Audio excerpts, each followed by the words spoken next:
ಪ್ರವೀಣ್ అందరూ కూర్చోండి. ನೀವು ಕೂಡಿ ಅಲ್ಲಿವರೆಗೆ ಕಾಣಿಸ್ತಾ ಸ್ವಾಮಿ ಕೂತ್ಬಿಡಿ.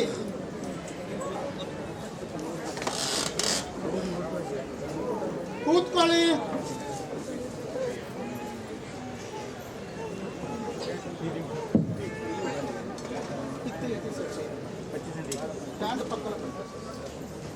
बोलो श्री श्री श्री गणपति सच्चिदानंद स्वामी जी की, सद्गुरुनाथ महाराज की जय। वीर हनुमान जय हनुमान। ನಮ್ಮೆಲ್ಲರ ಸೌಭಾಗ್ಯ, ನಮ್ಮೆಲ್ಲರ ಅದೃಷ್ಟ ಇವತ್ತು ನೋಡಿ ಹನುಮಾನ್ ಜಯಂತಿ ದತ್ತಪೀಠದಲ್ಲಿ. ದತ್ತ ಜಯಂತಿ ಅಂದರೆ ಇದೇ ಮೇನ್ ಫೆಸ್ಟಿವಲ್ ಅಂತೀವಲ್ಲ, ಇದೇ ಪ್ರಧಾನವಾದ ಹಬ್ಬ.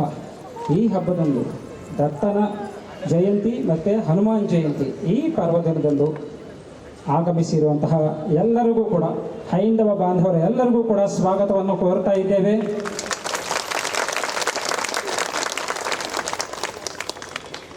ಈಗ ಮನುಷ್ಯ ಜನ್ಮವೇ ದುರ್ಲಭವು ಅಂತ ಹೇಳ್ತಾರೆ, ಅದರಲ್ಲೂ ಕೂಡ ತುಂಬ ಸಂತೋಷ. ನಮಗೆ ಹನುಮ ಜಯಂತಿ ಇಡೀ ಪ್ರಪಂಚದಲ್ಲಿ, ಭಾರತ ಭೂಮಿಯಲ್ಲಿ ಅಲ್ಲದೆ ಥೈಲ್ಯಾಂಡಲ್ಲಿ ಹಾಗೆ ಬೇರೆ ಬೇರೆ ಕೆಲವು ದೇಶಗಳಲ್ಲಿ ಹನುಮಂತನನ್ನು ಮಂಕಿ ಗಾಡ್ ಅಂತ ಕರೀತಾರೆ. ಏನು ತೊಂದರೆ ಇಲ್ಲ, ಆದರೆ ಪೂಜೆ ಮಾಡ್ತಾರೆ. ಗಣಪತಿಯನ್ನು ಕೂಡ ಇಟ್ಕೊಂಡಿದ್ದಾರೆ, ಕೆಲವು ಮ್ಯೂಸಿಯಂಗಳಲ್ಲೂ ಕೂಡ ಇಟ್ಟಿದ್ದಾರೆ. ಅಷ್ಟು ಗೌರವವನ್ನು ರಾಮಾಯಣಕ್ಕೆ ಎಲ್ಲರೂ ಕೂಡ ಎಷ್ಟೊಂದು ಪ್ರಾಧಾನ್ಯತೆ ಕೊಟ್ಟಿದ್ದಾರೆ. ಅಂಥ ಹನುಮ ಜಯಂತಿ ದಿನ ನಾವು ಇಲ್ಲಿ ಬಂದಿದ್ದೀವಿ. ನಿಜವಾದ ಸೇವಕ ಅಂದರೆ ಹನುಮಂತ, ನಿಜವಾದ ಬ್ರಹ್ಮ ಅಂದರೆ ಹನುಮಂತ. ಹನುಮಂತನನ್ನು ರಾಮನೇ ಬೇಡ್ಕೊಂಡು, ರಾಮ ಹನುಮಂತ ನನ್ನ ಕಷ್ಟ ನಿವಾರಣೆ ಮಾಡು, ಸೀತೆ ಮಾತೆ ಎಲ್ಲಿದ್ದಾಳೆ, ನನಗೆ ಒಂದು ವಾರ್ತೆ ಹೇಳಪ್ಪ ಅಂತ ಹೇಳಿ ರಾಮನು ಕಳಿಸ್ಕೊಡ್ತಾನೆ.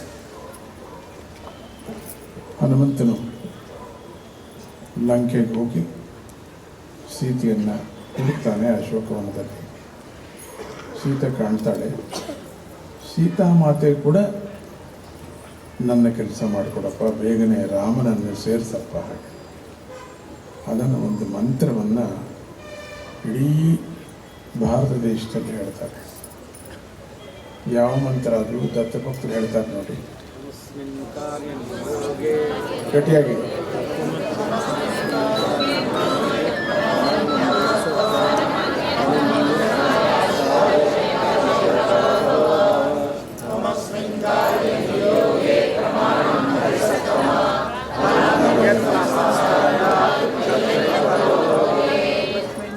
ಸೀತೆ ಅಮ್ಮವರು ಹೇಳೋದು ಮತ್ತು ರಾಮ ಹೇಳೋದು, ನನ್ನ ಕೆಲಸ ಮಾಡಿಕೊಡ್ತೀಯ ನಿಮ್ಮ ಹೊರಗೆ. ರಾಮ ಅಂದರೆ ನಮಗೆ ಪರಮಾತ್ಮ ತಾನೇ, ಎಲ್ಲರಿಗೂ ಗೊತ್ತಿರುವ ಅಂಥ ಪರಮಾತ್ಮನೇ ತನ್ನ ಕೆಲಸ ಮಾಡಿಕೊಡುವಂಥ ಹನುಮಂತನನ್ನು ಬೇಡ್ಕೊಂಡು. ಸೀತೆ ಅಂದರೆ ಯಾರು? ಮಹಾಕಾಳಿ, ಮಹಾದುರ್ಗಿ, ಮಹಾಸರಸ್ವತಿ, ಮಹಾಲಕ್ಷ್ಮಿ. ಅಂಥ ಅವತಾರವೇ ಸೀತೆ. ಮಾಮೂಲು ಸೀತೆ ಅಲ್ಲ, ಅಗ್ನಿ ಪುತ್ರಳು. ಅದಕ್ಕೆ ಅಗ್ನಿಗೆ ಹೋಗಿ ಮತ್ತೆ ಅಗ್ನಿಯಿಂದ ಬಂದರು. ಅದಕ್ಕೆ ರಾವಣ ಏನಾದ್ರು ಮುಟ್ಟುಬಿಟ್ಟಿದ್ರೆ ಸೋತೋಗ್ತಿದ್ದ. ಅಂತಹ ಸೀತೆ ಕೂಡ ಬೇಡಿಕೊಂಡ್ರು, ನೋಡಪ್ಪ ನನಗೆ ಬೇಗನೆ ರಾಮನ ಹತ್ರ ಸೇರಿಸ್ಬಿಡೋ ಹಾಗೆ. ಅಂಥ ದೇವತೆಗಳೇ ಬೇಡಿಕೊಂಡಿರ್ತಕ್ಕಂಥ ಹನುಮಂತನ ಅವತಾರವೂ ವಿಶೇಷ. ಹುಟ್ಟಿದಾಗ ಮಹರ್ಷಿಗಳನ್ನೆಲ್ಲ ಹಾಸ್ಯ ಮಾಡ್ತಾ ಇದ್ದಾಗ ಶಾಪಗ್ರಸ್ತನಾಗ್ತಾನೆ.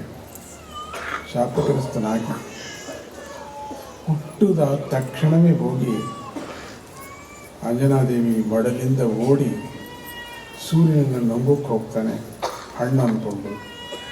ಅಲ್ಲಿಂದ ವಜ್ರಾಯುಧದಿಂದ ಕೆಳಗೆ ಬೀಳ್ತಾನೆ. ಇಂದ್ರನ ವಜ್ರಾಯುಧ ಕೆಳಗೆ ಬಿದ್ದಾಗ ದವಡೆ ಮುಖ ತಿರ್ಕೊಳ್ಳುತ್ತೆ. ಅದಕ್ಕೆ ಹನುಮಂತನ ಮುಖ ಆಗಿರುತ್ತೆ. ಕೆಳಗೆ ಬೀಳ್ತಾನೆ, ಒಂದು ಕಲ್ಲು ಮೇಲೆ ಬೀಳ್ತಾನೆ, ಭಯಂಕರ ಕಲ್ಲು ಮೇಲೆ. ಆಗ ಎಲ್ಲ ದೇವತೆಗಳು ಬಂದು ಹನುಮಂತನನ್ನು ಹಾರಿಸಿ ಅವರ ಶಕ್ತಿಯನ್ನು ಕೊಡ್ತಾರೆ. ಅಂಥ ದೇವರ ಹನುಮಂತನ ಜಯಂತಿ ಇವತ್ತು ನಾವು ಮಾಡ್ತಾ ಇದ್ದೀವಿ. ಹನುಮಂತ ಅಂದರೆ ಇದು ಸಾಧಾರಣವಾಗಿರ್ತಕ್ಕಂಥ ಕಪಿ ದೇವರಲ್ಲ. ಹನುಮಂತ ಬ್ರಹ್ಮ ಮಹರ್ಷಿ. ಅಂಥ ಬ್ರಹ್ಮನನ್ನು ನಾವು ನಂಬ್ಕೊಂಡಿದ್ದೀವಿ. ಅಲ್ಲಿ ಇವತ್ತು ಭಾರತ ಭೂಮಿಯಲ್ಲಿ 100ಕ್ಕೆ 99.9 ಜನ ಹನುಮಂತನನ್ನು ನಂಬುತ್ತಾರೆ. ನಮಗೆ ದೇವರೇ ಇಲ್ಲ ಅನ್ನೋರು ಕೂಡ ಹನುಮಂತನಿಗೆ ಸುಮ್ಮನೆ ದೇವಸ್ಥಾನ ಕಡೆ ಹೋಗ್ತಾ ಇದ್ದಾಗ ಕಾರಲ್ಲೇ ಕೂತ್ಕೊಂಡು ಹಿಂಗಂತಾರೆ, ಸೈಕಲಾಜಿಕಲ್ ಆಗಿ ಅಂತಾರೆ, ಸ್ಕೂಟ್ರಲ್ಲಿ ಹೋಗ್ತಿದ್ದಾಗ ಹಿಂಗಂತಾರೆ. ಅಂದರೆ ಹನುಮಂತನ ಒಂದು ವಿಚಾರ, ಅದರಷ್ಟು ಒಳ್ಳೆಯ ಸೇವಕ ಯಾರೂ ಇಲ್ಲ ಪ್ರಪಂಚದಲ್ಲಿ.